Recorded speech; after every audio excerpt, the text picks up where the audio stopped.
Bienvenida, bienvenido a esta exploración. Hoy vamos a meternos con un tema súper importante para la juventud franciscana, la JUFRA. Es esto de ser servidores de la palabra.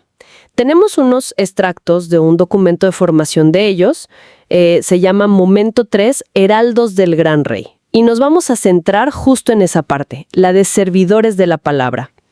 La idea es tratar de entender juntos qué onda con esa urgencia de la que habla el texto, ¿no? Esa necesidad de predicar el amor de Dios, muy al estilo de San Francisco de Asís, y ver qué significa eso hoy, en concreto. Así que bueno, vamos a desmenuzarlo un poco. Arranquemos por el principio, por San Francisco. El texto dice que él sentía como una urgencia muy fuerte por predicar. Pero, y esto es interesante, aclara que no era para imponer nada. Entonces, si no era imponer, ¿qué era? Lo que sugiere el documento es que era más bien una necesidad profunda de compartir algo que lo había cambiado totalmente. Su experiencia del amor de Dios, ¿no? Exacto. Y eso es fascinante, ¿verdad? Porque no suena a un plan, digamos, estratégico de comunicación. Suena más bien a un desborde.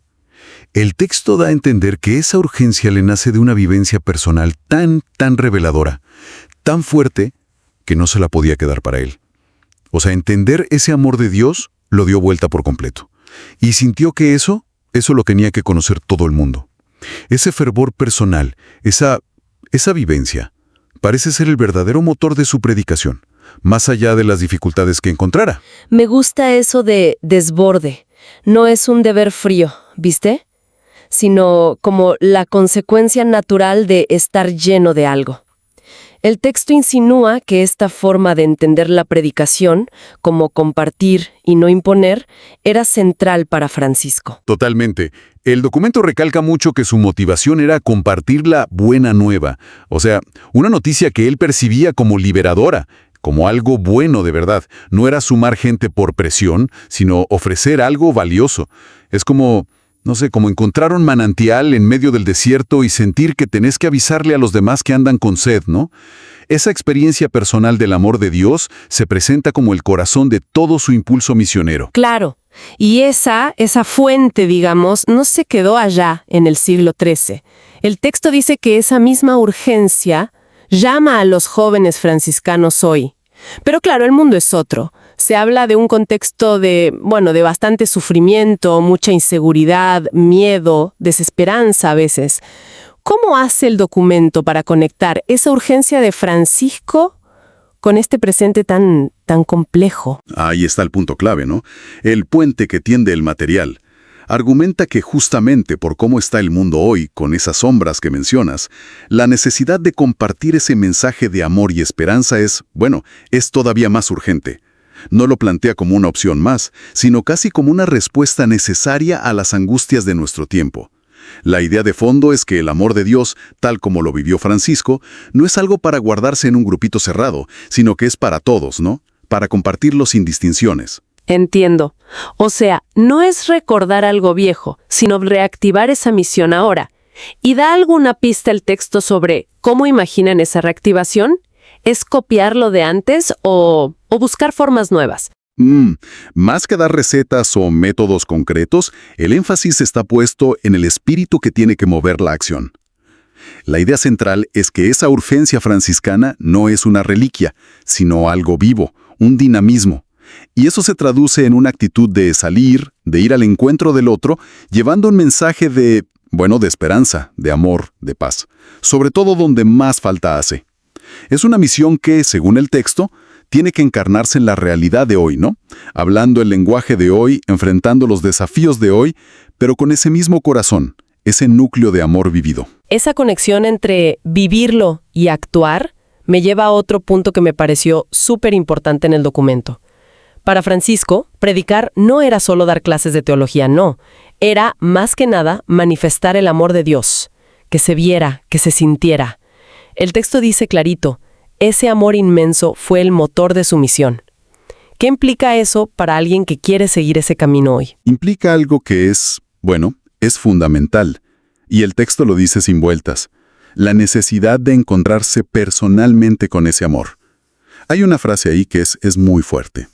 No podemos predicar lo que no hemos experimentado. Es un llamado a la autenticidad, pero muy radical, ¿eh? El mensaje solo tiene fuerza de verdad, solo es creíble cuando sale de una experiencia real, genuina. No de repetir fórmulas como un loro. Uf, eso es un desafío grande.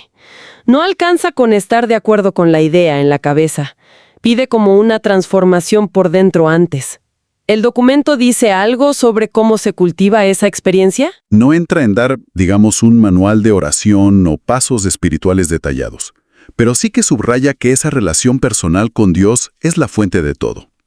Lo que sí detalla más es cómo se nota esa experiencia, no solo con palabras, sino muy concretamente, con actos de caridad, de servicio, de generosidad, paciencia. La idea es que las acciones hablen tanto o incluso más que las palabras, que la vida misma de uno se vuelva un reflejo, aunque sea imperfecto, de ese amor que lo mueve. Que otros puedan, digamos, entrever algo de Cristo en cómo vive esa persona, cómo actúa, cómo se relaciona. Es como un círculo, ¿no? El amor que sentís te empuja a actuar y esa acción a la vez muestra ese amor. No son cosas separadas. Exacto. Es una dinámica clave en la espiritualidad que describe el documento.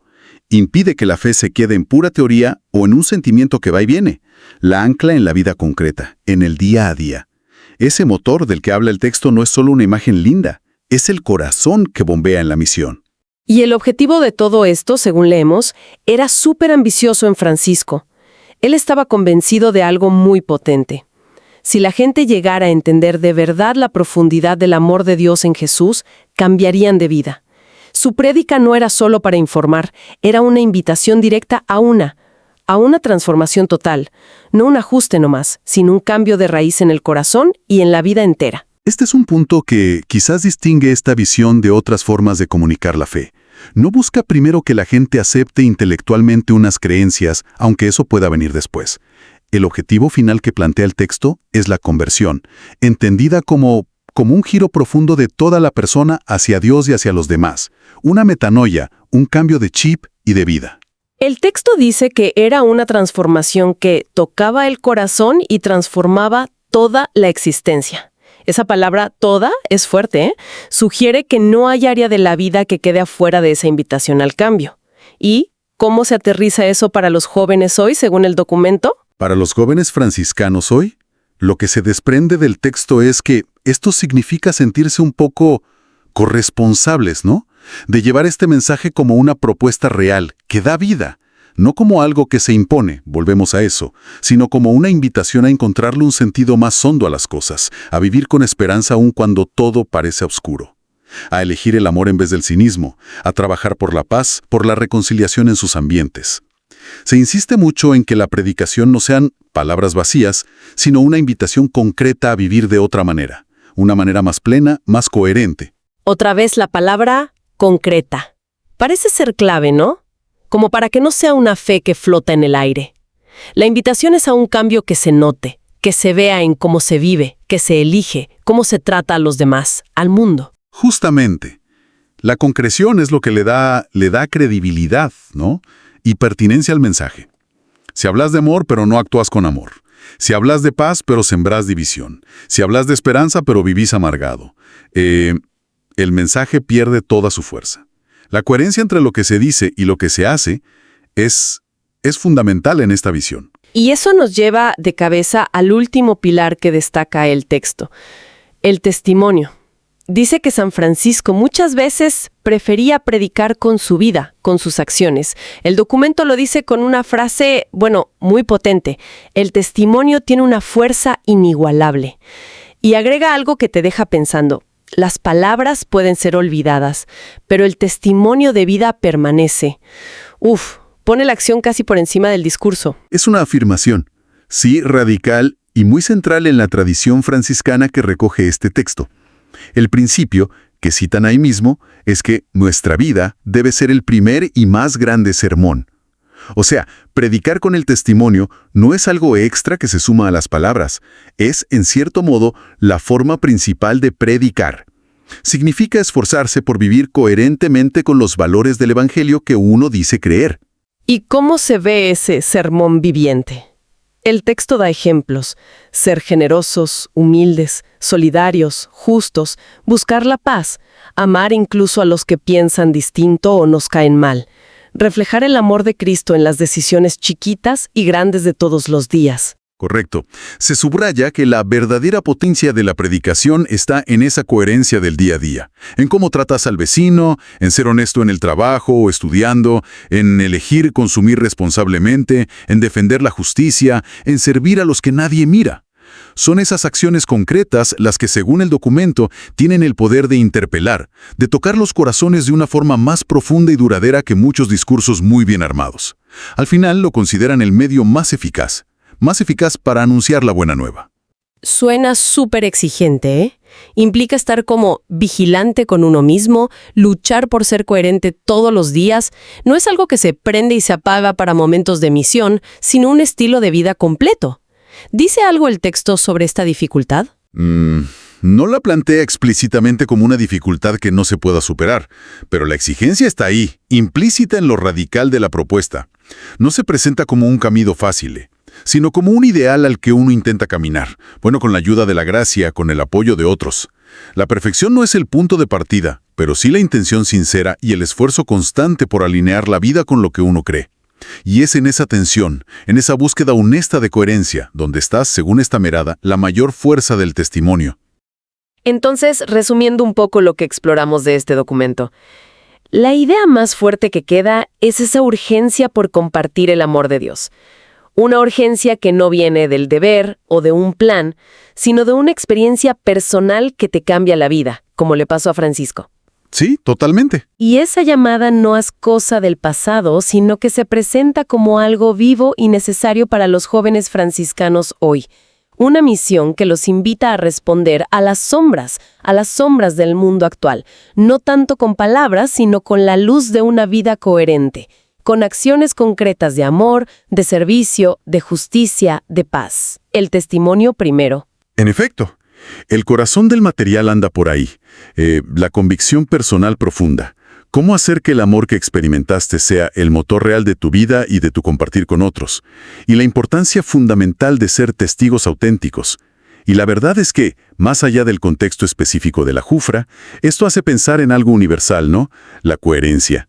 ¿Hasta qué punto lo que decimos que valoramos se ve de verdad en nuestras elecciones, en nuestras acciones de cada día? Es un llamado fuerte a la integridad, ¿no? A que la vida misma sea el mensaje más creíble. Una apuesta por ser auténticos en un mundo que a veces parece valorar más la fachada. Así es. Y quizás, para dejar picando una reflexión final, ¿no?, que sale de esta charla sobre el texto. Si aceptamos, aunque sea como hipótesis para pensar, eso que el documento subraya tanto, que el testimonio de vida es la forma más potente y duradera de comunicar aquello en lo que creemos o lo que nos parece fundamental. Cada uno podría preguntarse, ¿qué pequeña acción, por chiquita que parezca, pero que sea genuinamente coherente con mis valores más profundos, podría empezar a hacer o a reforzar hoy mismo? Una acción que, sin necesidad de grandes discursos, hable por sí sola de eso que de verdad me importa, sea cual sea mi camino.